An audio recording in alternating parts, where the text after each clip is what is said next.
Okay, so 11.2, number 73. It says express a permutation of n objects choosing n minus 2 at a time without factorials.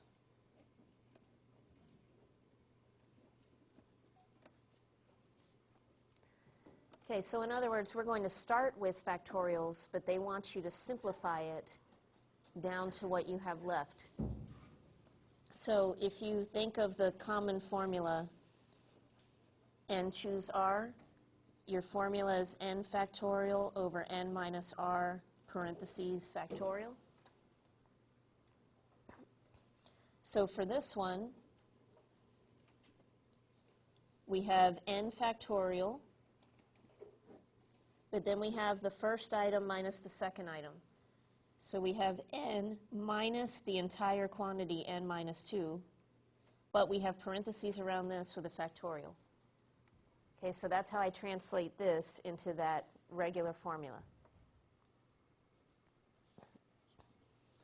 But notice you're subtracting that entire expression, which means you have to distribute the minus sign.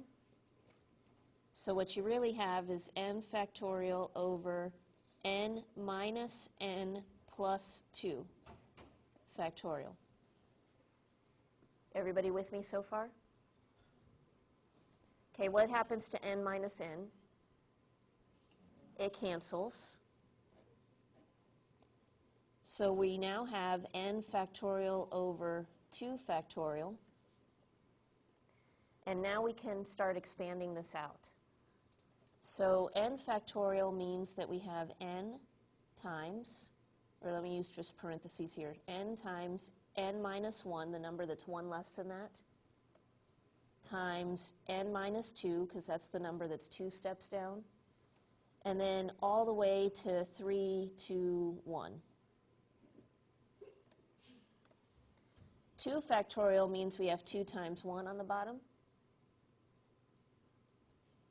So notice that we can cancel out the 2 and the 1, but then we're still left with the rest of this expression up top.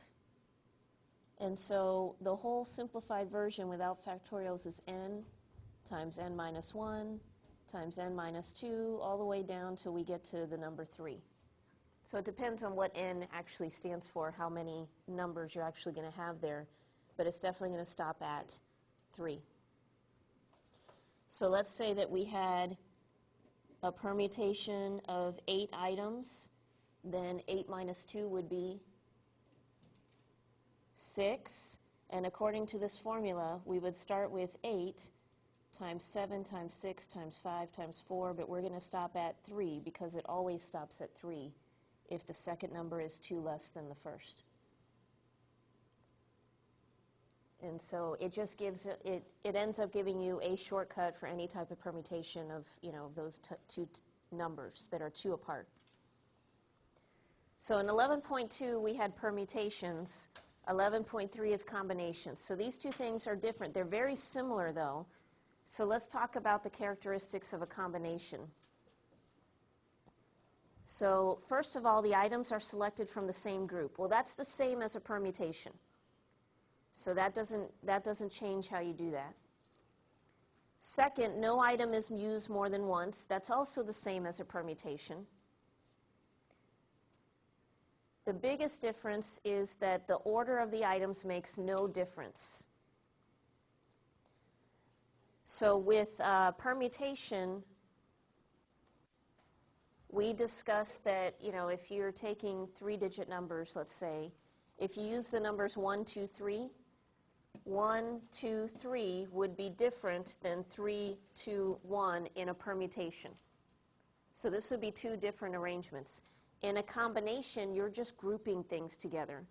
So 1, 2, 3 is the same group as 3, 2, 1, same digits that are grouped together. So you wouldn't count this twice in a combination. So that's what the difference is between these two arrangement-making formulas.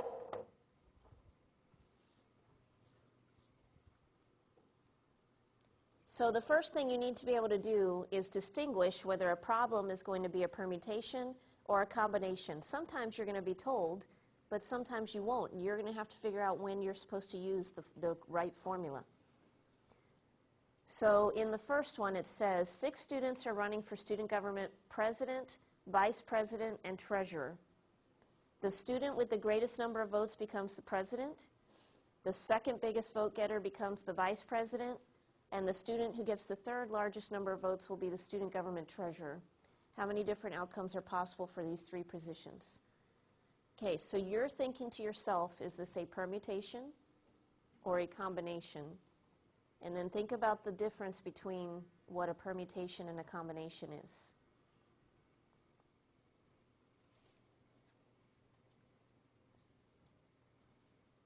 Okay, the biggest question you want to ask yourself is, does order matter? You think it does?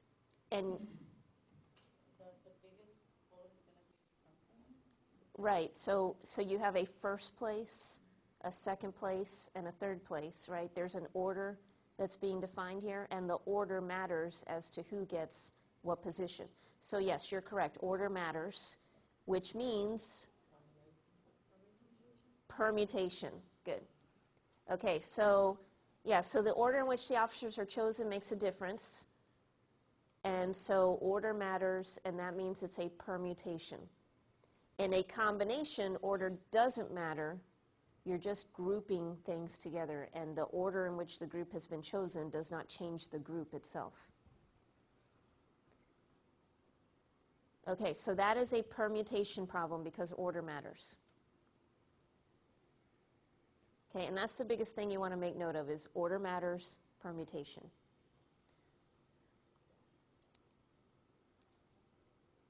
So here's another example. 6 people are on the volunteer board of supervisors for your neighborhood park. A 3-person committee is needed to study the possibility of expanding the park. How many different committees could be formed from the 6 people on the board of supervisors? Okay, so take a minute to think about it. Is this a permutation or a combination? Okay, so combination, because order doesn't matter, is correct. Good. So a 3-person committee is to be formed from 6. The order in which the 3 people are selected does not matter because they are not filling different roles on the committee. So it'll be the same group of 3 people no matter how you pick the people to join the committee. All right, so order makes no difference, or order doesn't matter, however you write that down. And so it's combinations. Baskin-Robbins offers 31 different flavors of ice cream. One of their items is a bowl consisting of 3 scoops of ice cream, each a different flavor. How many such bowls are possible? Okay, so take a moment to think about it. What type of problem do you think this is? So think about that. Okay, so once you've chosen a flavor, you can't use that flavor anymore, and that's correct. So then the question you're asking yourself, okay, so let me go through the explanation here. So if you have a bowl of chocolate, vanilla, and strawberry, in the order that you actually scoop it into the bowl, it doesn't matter, okay? It's the same 3 flavors that are in that bowl. Now, I know some people have their preferences. If it was me, I'd want my favorite on the bottom because I want to end with that, you know, and then the next one, okay. But as far as how many bowls can be created, order doesn't matter. And so, therefore, this is a combination as well. Okay, so good job. All right, so recognizing what type of problem it is half the battle. Because if you don't know what type of problem it is, then you won't know which formula to use to solve your problem. So make sure that you're really paying attention to what these types of problems are. Now, the more you practice your homework, the more familiar you're going to be with these types of problems. All right, so looking at the combination formula, it is almost exactly like the permutation formula, but there is one additional thing in the denominator. So this time we're going to use a capital C for combination. It's still n factorial up top. And we start out with the quantity of n minus r factorial. But now we have another r factorial in the denominator. By dividing by that extra r factorial, that's going to take in account the ones that we're not going to count twice because the order is different. Okay, so it divides out all of those other ones that that are really the same group in a different order. Okay, so first example, while studying abroad one semester, Tran is required to visit 10 different cities. He plans to visit 3 of the 10 over a long weekend. How many different ways can he choose the 3 to visit? Assume that distance is not a factor. Okay, so you're going to ask yourself first, does order matter on how he visits the 3 cities? No, order doesn't matter. It doesn't say that it's important that he goes to this city before he goes to this city, and so on. So order doesn't matter. You're just deciding, okay, these 3 cities, and then later we'll decide what order we're going to go visit them. So it's a combination. So we're starting out with 10 factorial over 10 minus 3 in parentheses factorial 3 factorial. Okay, so on the formula down there where the capital C is, I just noticed that my 10 is sort of hidden in the shadows there. So, just be clear, there's a 10 there.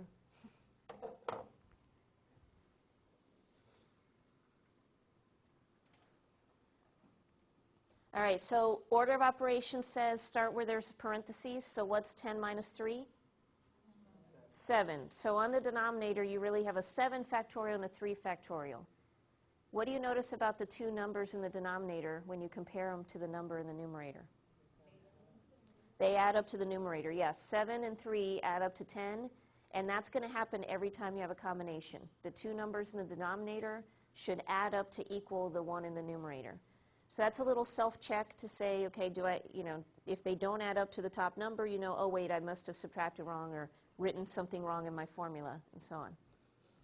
Okay, so, excuse me, so we can expand this out, but notice that as I start counting down, 10, 9, 8, 7, notice that the 7 and beyond will cancel with that 7 factorial. Okay, so notice that the majority of this is going to cancel up top. So you only really need to count down to the highest number in the bottom. But then you still have to expand out the other factorial in the denominator. Okay, so here's how I've written it. 10, 9, 8, 7 factorial. And then I put that other 7 factorial on the bottom at the end just to show that those are going to cancel. I could keep writing those out. I could do 7, 6, 5, 4, 3, 2, 1. But then I'll be doing the same thing on the bottom, 7, 6, 5, 4, 3, 2, 1. It's going to cancel anyway. So it's just a shorter way, so you don't have to, do too much there. But we still have to expand out the 3 factorial, which is 3 times 2 times 1. All right, we definitely know that the 7 factorials will cancel.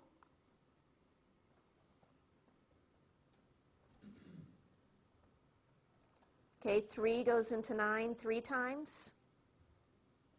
And then 2 goes into 8 4 times. Okay, I got a little ahead of myself on the clicking there. And your answer is 120. Okay, 10 times 3 times 4 is 120. Now I'll point out that some of you guys have calculators that have shortcuts on how to do this. I'm not going to show you how to use the shortcuts, but I'm not going to police you either. But do keep in mind that there will be some problems where the shortcuts in your calculator don't work. So you need to make sure you understand this concept of factorials and knowing that it's multiplying each of the preceding numbers that come after it. Okay, so one example that I can give you was from 11.2. Do you guys remember that there was the formula of items if they're duplicated? And it was a totally different formula, and that one doesn't have a shortcut in the calculator. So you have to make sure you understand how to simplify these factorial problems. All right, so any questions on this particular one? So this means that there are 120 different groups of 3 cities that he could go visit. There's 120 different ways that he can decide on what 3 cities he's going to do that weekend.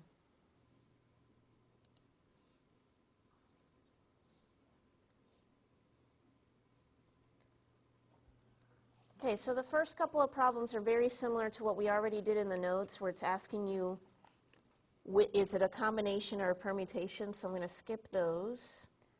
Okay, so here it wants you to use the formula for combination to evaluate this combination. So 7, choose 3. So I want you guys to go ahead and practice the formula. Substitute in your numbers and see what you get when you work it out. So plugging in your numbers to the formula, you have 7 factorial over 7 minus 3 in parentheses, factorial, 3 factorial. What is 7 minus 3? 4. So you have 4 factorial, 3 factorial. Notice that the two numbers down there add up to 7, so that's good. All right, the bigger number in the denominator is 4. So I'm going to go ahead and count down to 4, 7, 6, 5, 4. But I'm going to stop there because I know that the rest of that is going to cancel with the 4 factorial that I already have in the denominator. But I still need to expand out the 3 factorial, so 3 times 2 times 1 is what I have. Because let's first see what can cancel.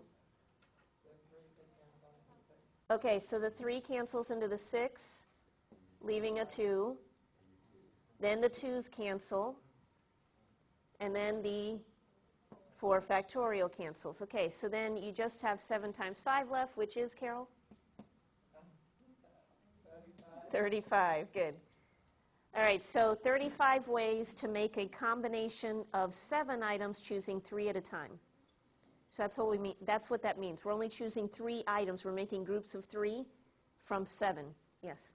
I forgot to cancel the 2s, but then I divided it at the end. That's and that's. Is that on accident, or will that get you the same answer every time too? Should get you the same answer. So the question was, she forgot to cancel the 2s. So she still had a 2 up here and still had a 2 down here. So then you ended up with 70 over 2, but then you'll still go ahead and simplify that fraction. So as long as everything is simplified correctly, it doesn't matter what order. Now the nice thing is because we're only multiplying on the numerator and the denominator, and so then the fraction is division. And so multiplying and dividing, it's commutative as far as multiplication goes. So if you multiply first, then divide, or if you cancel first and then multiply, it all works out. We get 35. Fantastic. 25. Okay. So let me write this out a little bit bigger for you. You've got a combination of 8, choose 3, and that's being divided by a combination of 8, choose 7. But then we're subtracting 89 factorial over 87 factorial. Basically what they want to know is, can you follow order of operations in this problem? Do you know which portion you're supposed to do first? Maybe you have to work part of it out as, scratch work and then plug in your numbers back in. So where I would start is doing each of these combinations. So we want to do the combination of 8, choose 3, and then we want to do a combination of 8, choose 7. And so, work that out off to the side here.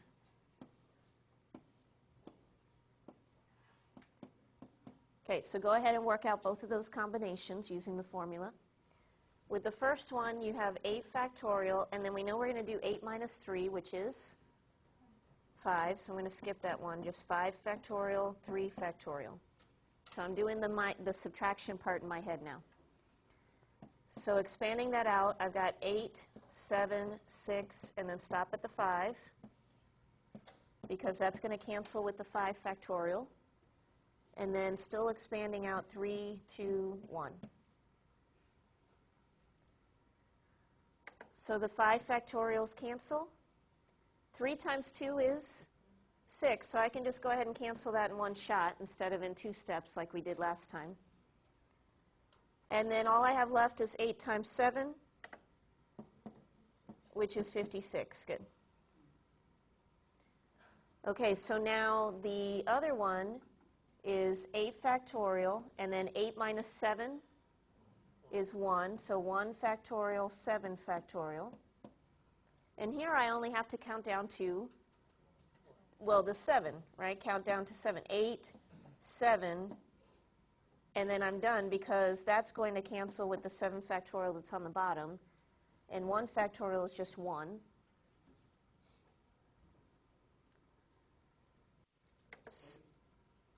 Right, that's 8, right, because the 7 factorials cancel, and we're just left with an 8. Okay, so now I can substitute the 56 and the 8 into that first fraction. So I have 56 over 8. And then let me go ahead and expand this fraction a little bit with the 89 factorial and 87. Notice that if I start counting down from 89, 88, 87, notice the rest of that's going to cancel with the 87 on the bottom. So 89, 88, 87 factorial will cancel with 87 that's already there.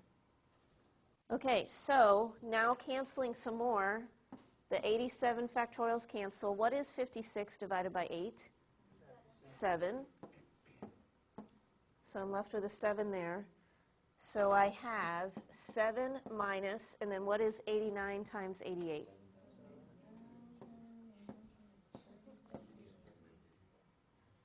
Okay, so then 7 minus 7832? Negative 7,825. And that is your final answer. We have negative 7,825. Well done. Okay, you volunteer to help drive children at a charity event to the zoo, but you can fit only 7 of the 18 children present in your van. How many different groups of 7 children can you drive?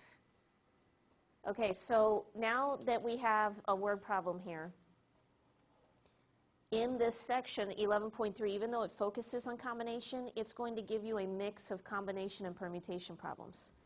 So you have to be able to identify what type of problem this is. So is this a combination or a permutation? Okay, why a combination? Because order doesn't matter. The order and how the kids get into your van does not matter. It's the same group of 7 kids. All right, so this is a combination. And so how many students do we have total? 18, and we are only choosing 7. So that's the problem that you're working out. Combination of 18, choose 7. So in our formula, that means we have 18 factorial over 18 minus 7 factorial. 7 factorial. What is 18 minus 7? Okay, so we have 11 factorial, 7 factorial in the denominator.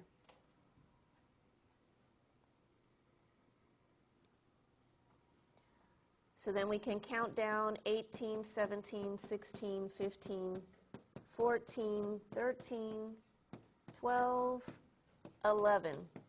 Okay, so notice as the numbers get bigger, it gets a little bit more complicated as a problem. So we can count down to 11 because that will cancel with the 11 on the bottom. But we still need to expand out the 7. So 7, 8, well, I'm going in the wrong direction, sorry. Counting down, 7, 6, 5, 4, 3, 2, 1. All right, I know my 11 factorials are going to cancel. What else? Okay, 7 goes into 14 2 times. Okay, 6 goes into 12 2 times. 5 into 15 3 times. Okay, 4 into 16 4 times. Okay, 3 into 18 6 times.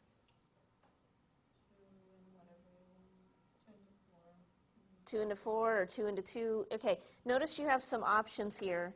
I can just say this 2 with this 2 now. It does not matter if you cancel in a different way. If you notice we did 3 into 18 gave us 6, but we could have also canceled that 3 with the 3 that we have in red. So it doesn't matter what order you cancel. You'll still get the same answer based on what you have left to multiply. Okay, so all that we have left to multiply now is the 6, the 17, 4, 3, 2, and 13, based on how I canceled it.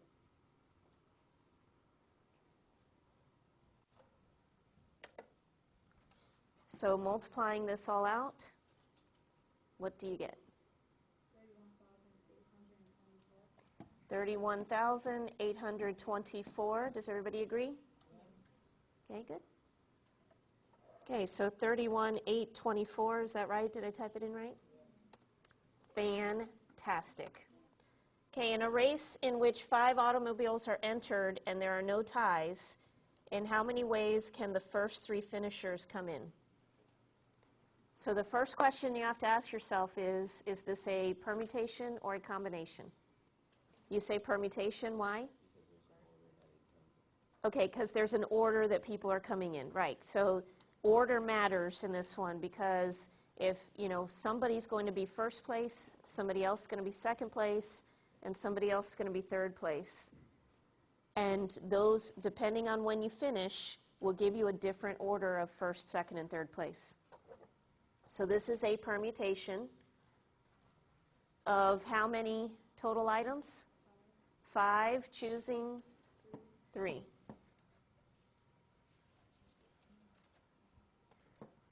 Okay, so we have 5 factorial over 5 minus 3 in parentheses factorial, and we stop. We don't do that extra 3 factorial. That's the difference between a permutation and a combination. So what is 5 minus 3? 2. So you have 5 factorial over 2 factorial. So 5, 4, 3, 2, and we can stop.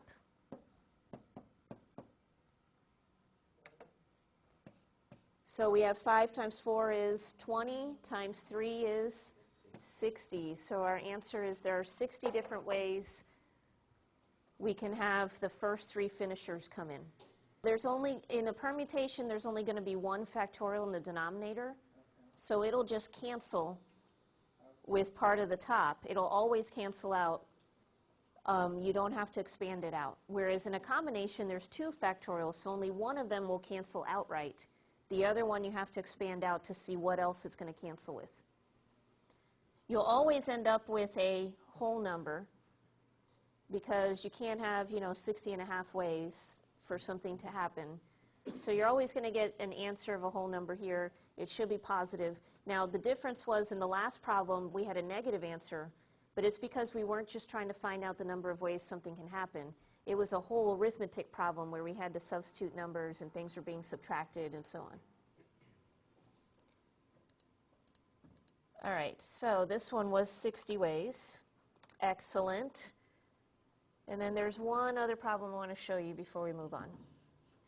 How many different committees can be formed from 12 teachers and 46 students if the committee consists of 3 teachers and 4 students? Okay, this one would be good to put in your notes because this is probably the highest difficulty problem that you have in here. So you want to make sure you have something later to refer to. So again, you've got 12 teachers and 46 students, but you want the committee to consist of 3 teachers and 4 students. What's different about this problem as opposed to the previous ones? Because students need to go with students and teachers need to go with teachers. That's one way you can look at it. Right. Notice here we have 2 different groups. With all the other problems, you just had 1 group. And, well, first of all, let's ask, is this a permutation or a combination? Combination, good, because the order in which you select the teachers and the order in which you select the students doesn't matter. But if you try to select all 7 members from all of the teachers and students at once, then there's no guarantee that 3 of them are going to be teachers and 4 of them are going to be students. So you have to break this up into 2 groups. So we're going to start with a combination, let's say a combination for the teachers. And so we have a total of 12 teachers, and we want to choose 3. And then we need a combination for the students. We have a total of 46, and we are choosing 4. Now, once we finish these 2 combinations, we're going to have so many ways that we can choose the 3 teachers and so many ways that we can choose the 4 students, and we're going to have 2 answers. And what we do with these two answers brings us back to section 11.1. What did we do in 11.1 when we had so many ways to choose one item and so many ways to choose another item? Multiply, right. So once we finally find out the two answers, we're going to actually multiply these two together, because that brings us back to the fundamental counting principle, that if you have so many ways to choose one item and so many ways to choose another item, then just multiply those ways together to find the total number of ways to group them together.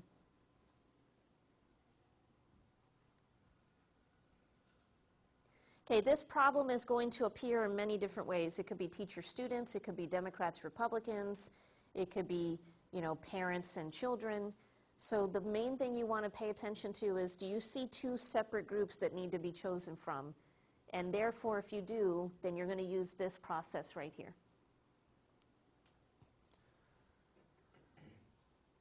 All right, so off to the side, 12, choose 3. We have 12 factorial, and then what is 12 minus 3? 9 factorial, 3 factorial. Good. So 12, 11, 10, and then 9, we can stop there because that's going to cancel with the 9 factorial. I still need to expand out the 3 factorial. Okay, so the 9 factorials cancel. 3 goes into 12 4 times. And then 2 goes into 10. I actually like to leave my 10 in there because it's really easy to multiply by 10. I would choose to do 2 into 4 again 2 times. But that's your preference. It doesn't matter. But 2 times 11 is 22 times 10 is 220. Okay, for our other one, we've got 46, choose 4. So 46 factorial up top. What is 46 minus 4? 42. And then 4 factorial. So 46, 45, 44, 43, and then 42 is where we can stop. The 42 factorial on the bottom is there, but expand out the 4 factorial. Okay, 42 factorial cancels. 4 goes into 44, 11 times, good. 3 goes into 45, how many times? 15 times. 2 goes into 46, 23 times. And then you have 23 times 15 times 11 times 43.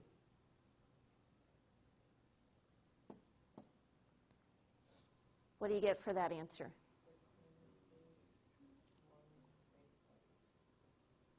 Say that a little clearer.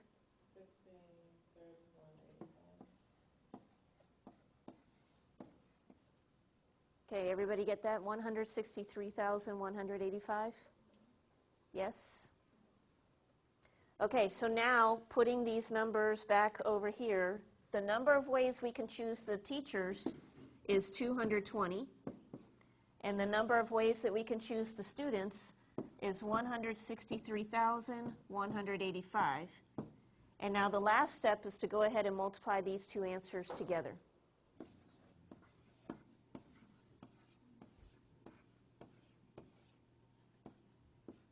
Okay, 35,900,700.